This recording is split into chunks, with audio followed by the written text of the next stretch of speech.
মৰমৰ ছাত্ৰ ছাত্ৰীসকল তোমালোকে ভালে আছা নহয় জানো মই আমাৰ পৰিৱেশৰ দ্বিতীয় খণ্ডলৈ তোমালোকৰ মাজলৈ আহিছোঁ এইটো আছিল আমি আৰু আমাৰ পৰিৱেশৰ পৰা পঞ্চম শ্ৰেণীৰ কাৰণে পাঠ নম্বৰ 1 আহাচোন বজালী মহকুমা প্ৰাথমিক শিক্ষক সন্মিলনীৰ সহযোগত যুগুত কৰা এই পাঠটো আলোচনা কৰোঁ ইয়াৰে প্ৰথম খণ্ড ইতিমধ্যে আমি আলোচনা কৰিছোঁ নহয় জানো আৰু এই প্ৰথম খণ্ডত মূলতঃ আমি প্ৰাকৃতিক পৰিৱেশৰ উপাদানবোৰৰ কথা আলোচনা কৰিছোঁ আৰু প্ৰধানকৈ দুটা ভাগত ভাগ কৰাৰ কথা কৈছিলোঁ হয়নে জৈৱিক উপাদান আৰু অজৈৱিক উপাদান ঠিক আছে তাৰ পিছত আমি আলোচনা কৰোঁ আহাচোন প্ৰথম খণ্ডৰ আলোচনাৰ শেষত তোমালোকক মই এটা বাক্য কৈছিলোঁ উদ্ভিদ প্ৰাণী আৰু অণুজীৱ আমাৰ পৰিৱেশৰ জৈৱিক উপাদান হয়নে মনত পৰিছেনে ঠিক আছে বাৰু আজি আমি উদ্ভিদ প্ৰাণী আৰু অণুজীৱ সম্পৰ্কে আলোচনা কৰিম প্ৰথমতে আমি আলোচনা কৰিম উদ্ভিদ সম্পৰ্কে আহাচোন উদ্ভিদ সম্পৰ্কে আলোচনা কৰোঁ উদ্ভিদ মানে তোমালোকে বুজি পাইছা নিশ্চয় হয়নে হয় আমি দেখি থকা এই উদ্ভিদৰ কথাই কৈছোঁ বেলেগ উদ্ভিদৰ কথা নাপাতো ইয়াতে আমি সচৰাচৰ দেখি থকা বিভিন্ন উদ্ভিদৰ কথা পাতিম ইয়াতে উদ্ভিদ হ'ল প্ৰাকৃতিক পৰিৱেশৰ মুখ্য উপাদান প্ৰকৃতিত কেৱল উদ্ভিদেহে নিজৰ খাদ্য নিজে প্ৰস্তুত কৰিব পাৰে উদ্ভিদে প্ৰস্তুত কৰা অতিৰিক্ত খাদ্য শিপা গাগছ ফল কাণ্ড আদিত জমা কৰি ৰাখে মানুহৰ দৰে সকলোবোৰ জীৱ খাদ্যৰ বাবে উদ্ভিদৰ ওপৰত নিৰ্ভৰশীল বুজি পাইছানে কথাখিনি যদি বুজি পোৱা নাই তেতিয়াহ'লে মই কৈছোঁ ভালদৰে মন দি শুনা ঠিক আছে জীয়াই থকা বস্তুৰ ভিতৰত উদ্ভিদহে এনে এবিধ বস্তু যিয়ে নিজৰ খাদ্য নিজে প্ৰস্তুত কৰিব পাৰে তোমালোকে কথাখিনি জানিছিলানে আগতে নিশ্চয় জানিছিল আলো সংশ্লেষণৰ কথা তোমালোকৰ মনত পৰিছে নহয় জানো সূৰ্যৰ পোহৰত উদ্ভিদে নিজৰ খাদ্য নিজে প্ৰস্তুত কৰি লয় হয়নে আৰু উদ্ভিদে নিজক প্ৰয়োজনতকৈ বেছি খাদ্য প্ৰস্তুত কৰি দিয়ে আৰু এই বেছি খাদ্য মানে অতিৰিক্ত খাদ্যবিলাক উদ্ভিদে ক'ত জমা কৰি ৰাখে জানানে ঠিক আছে তোমালোকৰ ঘৰত বাৰু খাদ্য বস্তু ক'ত জমা কৰি ৰাখে তোমালোকৰ দৈনিক প্ৰয়োজনীয় বস্তুখিনি দৈনিক আনেনে নে এসপ্তাহৰ বস্তু একেলগে আনি থয় নে 15 দিনৰ বস্তু একেলগে আনি থয় কমচে কম 2 দিনৰ হ'লেওতো বস্তু একেলগে দেউতাই বা মায়ে আনি থয় হয়নে চেনি ক'ত ৰাখে চেনি থোৱা টেমাটোত চেনি ৰাখে চাহপাত থোৱা টেমাটোত চাহপাত ৰাখে হয়নে চাউল থোৱা টেমাটোত চাউল ৰাখে ঠিক তেনেধৰণে উদ্ভিদে ক'ত জমা কৰি ৰাখে শিপাত জমা কৰে কেতিয়াবা গা গছত জমা কৰে কেতিয়াবা ফলত জমা কৰে কেতিয়াবা কাণ্ডত জমা কৰে ইত্যাদি হয়নে আৰু এইবিলাক এই খাদ্যৰ ওপৰত মানুহকে ধৰি বিভিন্ন জীৱ নিৰ্ভৰশীল সেই উদ্ভিদৰ এই জমা কৰা খাদ্যৰ ওপৰত নিৰ্ভৰ কৰি বিভিন্ন জীৱ জীয়াই থাকে এতিয়া চোৱাচোন এই যে অতিৰিক্ত খাদ্য শিপাত জমা কৰা বুলি ক'লোঁ শিপা মানে বুজি পাইছানে কোনবিধ গছৰ শিপা আমি খাওঁ গাজৰ মূলা হয়নে এইবিলাক শিপা নহয় জানো গতিকে শিপাত জমা কৰিছিল খাদ্য আৰু সেই শিপাবিলাক আমি খাদ্য হিচাপে গ্ৰহণ কৰিলোঁ হয়নে এইটো অতিৰিক্ত খাদ্য আছিল উদ্ভিদে যেতিয়া শিপাত খাদ্য জমা কৰিবলৈ আৰম্ভ কৰে তেতিয়া এই শিপা কাণ্ডলৈ ৰূপান্তৰিত হয় গতিকে আমি কাণ্ডবিলাক খাওঁ হয়নে গতিকে কাণ্ডতো খাদ্য জমা কৰে উদ্ভিদে কেতিয়াবা গা গছত জমা কৰে গা গছত মানে তোমালোকে কুঁহিয়াৰ খাইছানে যদি কুঁহিয়াৰ খাইছা তেতিয়াহ'লে কুঁহিয়াৰৰ গা গছত সেই কুঁহিয়াৰ গছডালে অতিৰিক্ত খাদ্য জমা কৰে আৰু তাৰ পৰা আমি খাওঁ ফলত জমা কৰে ফলটো জানাই এতিয়া তোমালোকে ইয়াতে মই আপেল দেখুৱাইছোঁ হয়নে আৰু বিভিন্ন ফল তোমালোকে নিজে দেখিছা এতিয়া কঁঠাল আম জাম লিচু পনিয়াল বিভিন্ন ধৰণৰ প্ৰতিডাল গছে নিজৰ কাৰণে প্ৰস্তুত কৰা যদি অতিৰিক্ত খাদ্য ক'ৰবাত নহয় ক'ৰবাত জমা কৰে আৰু সেই জমা কৰা খাদ্যৰ ওপৰতে মানুহকে ধৰি সকলোবোৰ জীৱ নিৰ্ভৰশীল আমি উদ্ভিদৰ ওপৰত নিৰ্ভৰ কৰিয়েই চলোঁ খাদ্যৰ বাবে প্ৰধানকৈ হয়নে উদ্ভিদ বুলিলে সাধাৰণতে আমাৰ মনলৈ আহে বৃক্ষ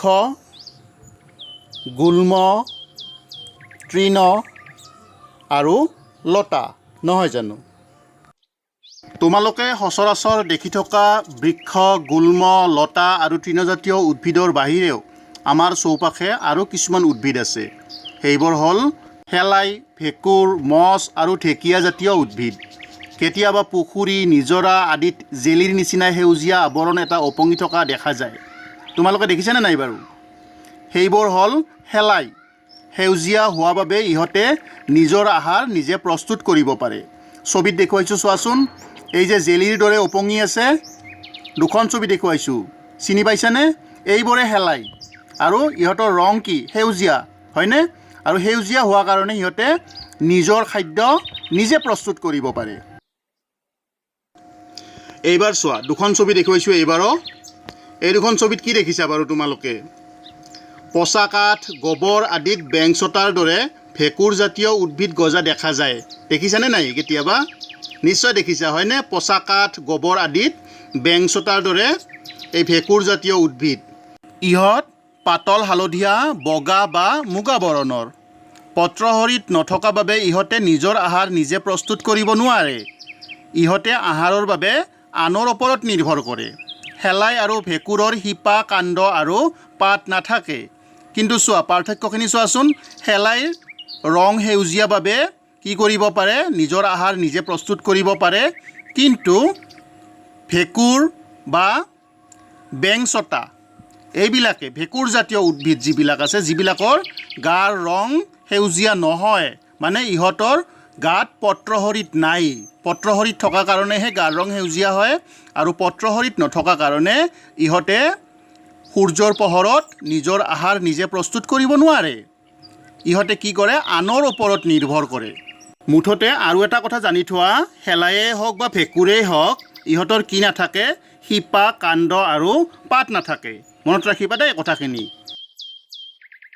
কেতিয়াবা তোমালোকে শিল, ডাঙৰ গছ, সেমেকা মাটি আদিত সেউজীয়া দলিচাৰ নিচিনা এটা আৱৰণ দেখিছানে? দেখিছানে নাই? নিশ্চয় দেখিছা। মন কৰিছানে? যদি মন কৰা নাই তেতিয়াহ'লে মন কৰিবা। এইবোৰ হ'ল মছ।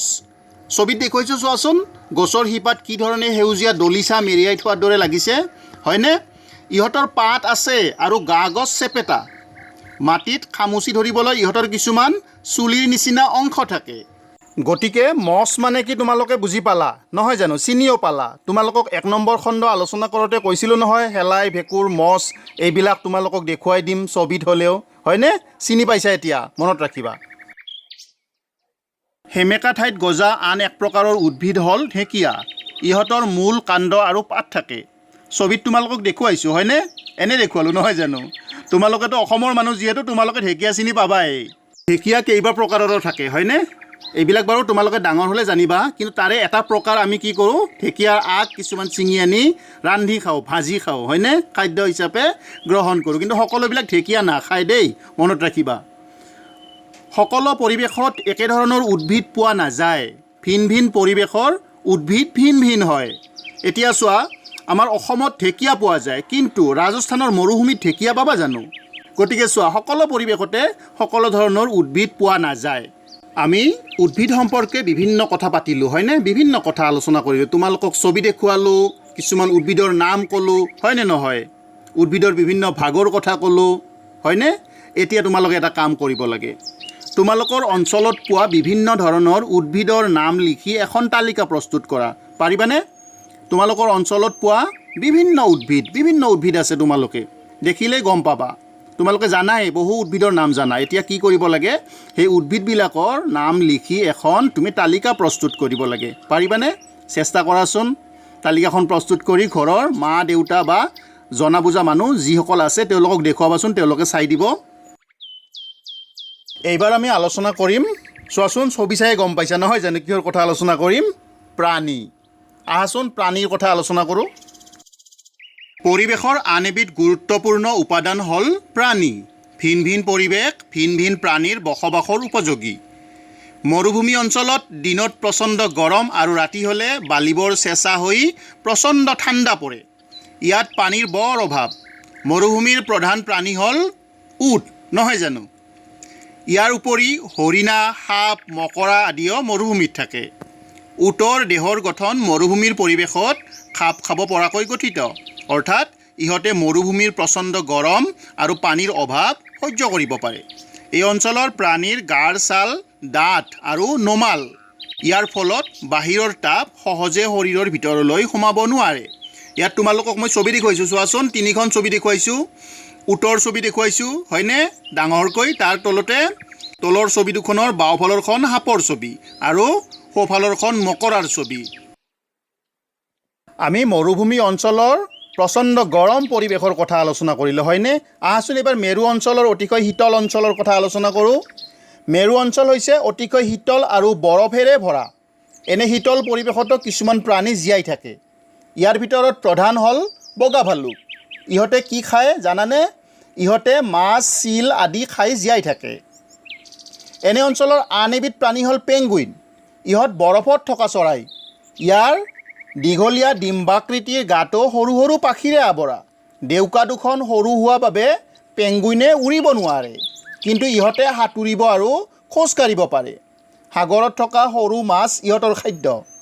চোৱাচোন, তোমালোকক ছবি দুখন দেখুৱাইছোঁ। ওপৰখন বগা ভালুকৰ ছবি আৰু তলৰখন পেংগুইনৰ ছবি, হয়নে? অতি শীতল দেশত পোৱা আৰু এবিধ প্ৰাণী হ'ল বল্গা হৰিণ। এইবিধ হৰিণ 7 ফুট পৰ্যন্ত ওখ হয়। ইহঁতৰ দীঘল আৰু শাখা প্ৰশাখাযুক্ত শিং থাকে। চোৱাচোন, ওপৰৰ ছবিখন বল্গা হৰিণৰ ছবি। ইয়াৰ শিংবিলাক চোৱাচোন, শাখা প্ৰশাখাযুক্ত, হয়নে? এই জন্তুবিধ কি হয়, 7 ফুট পৰ্যন্ত ওখ হ'ব পাৰে দেই, মনত ৰাখিবা। এই অঞ্চলৰে আন এবিধ প্ৰাণী হ'ল ইয়াক। ইয়াৰ দেহটো দীঘল নোমেৰে আৱৰা, গৰুৰ দৰে, হয়নে? দেখাত গৰুৰ দৰে শিং থাকে, কিন্তু গাটো কি দীঘল নোমেৰে আৱৰা। কিয় জানানে তোমালোকে বাৰু দীঘল নোমেৰে কিয় আৱৰা? যে অতিশয় শীতল অঞ্চলত ইহঁতে শীতৰ প্ৰকোপৰ পৰা ৰক্ষা পাবৰ কাৰণে প্ৰাকৃতিকভাৱে দীঘল নোমেৰে আৱৰা ইহঁতৰ শৰীৰটো। আমি ইতিমধ্যে অতিশয় গৰম অঞ্চল আৰু অতিপাত শীতল অঞ্চলৰ প্ৰাণীৰ কথা পাতিলোঁ। আহাচোন এইবাৰ তৃণভূমি অঞ্চলৰ কথা পাতোঁ। তৃণভূমি অঞ্চলত হাতী, গড়, হৰিণা, জেব্ৰা, জিৰাফ আদি তৃণভোজী প্ৰাণী জাক পাতি থাকে। এইবোৰ অঞ্চলত বাঘ, সিংহ আদি মাংসভোজী প্ৰাণীও থাকে। অসমৰ অৰণ্যত হাতী, গড়, হৰিণা, বাঘ, ভালুক আদি প্ৰাণী পোৱা যায়। তোমালোকক ছবিবিলাক দেখুৱাইছোঁ, চোৱাচোন, যে তৃণভূমি অঞ্চলত হাতী, গড়, হৰিণা, জেব্ৰা, জিৰাফ এইবিলাক যে থাকে, তাৰ উপৰিও বাঘ, ভালুক বাৰু কিয় থাকে? বাঘ, ভালুক জানো তৃণভোজী প্ৰাণী? নিশ্চয় নহয়, হয়নে? এই যে ঘাঁহ বন খাই বাচি থাকে, হৰিণা, জেব্ৰা, জিৰাফ এইবিলাক যে বাচি থাকে, এইবিলাকৰ মাংস খাবলৈ, এইবিলাকক চিকাৰ কৰি খাবলৈ কি থাকে? বাঘ, সিংহ আদি থাকে। এইবিলাক হৈছে মাংসভোজী প্ৰাণী। গতিকে চোৱা, কোনে ঘাঁহ বনৰ ওপৰত নিৰ্ভৰ কৰি জীয়াই থাকে, আৰু সেই ঘাঁহ বন খাই জীয়াই থকা জীৱবোৰ খাই কোনে জীয়াই থাকে? মাংসভোজী প্ৰাণীবোৰে সেই ঘাঁহ বন খোৱা প্ৰাণীবোৰ খায়, হয়নে? চোৱাচোন, আওপকীয়াকৈ ঘাঁহ বন বা উদ্ভিদৰ ওপৰতেই নিৰ্ভৰ কৰে। এইবাৰ তোমালোকক 3খন ছবি দেখুৱাইছোঁ। চোৱাচোন, তলৰ 2খন ছবিত তোমালোকে এনিমেল প্লেনেট নাইবা ডিস্কভাৰী চেনেলত এই সিংহ বা বাঘে চিকাৰ কৰা, জীৱ জন্তু চিকাৰ কৰা ছবি দেখিছা, হয়নে? ভিডিঅ' দেখিছা তোমালোকে, কিন্তু মই ইয়াতে তোমালোকক ভিডিঅ' দেখুওৱা নাই, ছবি দেখুৱাইছোঁ। তেওঁলোকে খাদ্যৰ কাৰণে তৃণভোজী প্ৰাণী চিকাৰ কৰিছে। চোৱা এতিয়া, সিংহৰ গাৰ ৰং ধূসৰ হোৱা বাবে সহজে শুকান ঘাঁহনিৰ মাজত লুকাই থাকি চিকাৰ ধৰিব পাৰে। বিভিন্ন পৰিৱেশত খাপ খাব পৰাকৈ ভিন ভিন পৰিৱেশৰ প্ৰাণীৰ শৰীৰৰ গঠন ভিন ভিন হয়। পৰিৱেশ অনুযায়ী প্ৰাণীয়ে নিজৰ নিজৰ খাদ্য বিচাৰি লয়। চোৱা, ইয়াত মই সিংহৰ কথা কৈছোঁ। সিংহৰ গাৰ ৰং ধূসৰ, হয়নে?